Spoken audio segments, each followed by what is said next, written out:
And now to report in this morning's Washington Post that the Obama administration is considering implementing a new fall vaccination program against the flu, a plan that would require Americans to get not one, not two, but 3 flu shots. Dr. Nancy Snyderman is NBC's chief medical editor. Nancy, good morning. Hi, Meredith. Unprecedented this is. How would this work? Well, here's the idea.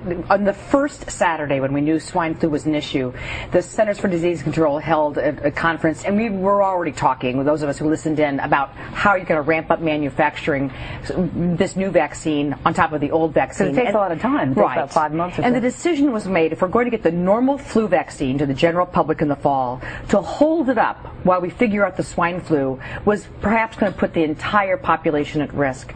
So at that moment, the decision was made, we will go into normal flu production for the normal vaccine like it is.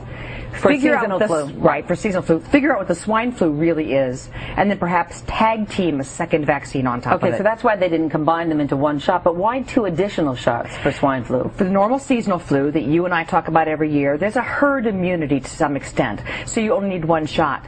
The new strain, we've never seen before, so that requires sort of thinking like when we give our babies or their first shot. You get your shot, it boosts up your immune system, and then you need a booster. So for the new H1N1 swine flu, for which there's no known immunity in our population, that requires 2 shots. I would think because it's hard to get people to take the original. As we know, shot, don't we? Since you don't get your flu shot in the fall. No, I don't. Okay, fine. Okay. I might this year, though. Good. But now you're asking people to get 3. That's a tough sell. Well, Meredith, I think you've hit the nail on the head. This is going to be a public relations, trust your government and your health officials public campaign. Mark my word, you and I are going to be talking about this a lot between now and fall. So I think what the government is likely going to do is urge people to early on get their normal flu shot and then trust the scientists to say the swine flu is for real, get these other 2. Now, we've yet to hear the clear, concise direction from the government, so I don't think we should jump on the bandwagon before we hear what the recommendation is. But if they do believe that this swine flu could be a real uptick in severity, you're going to see a massive public education campaign. But we trusted the scientists back in 1976 with the original swine flu shot, and a lot of people it was a debacle. Sick. Right. Not only that, some people died, some people were paralyzed. From the shot itself. And people remember the swine flu vaccine as a terrible disaster.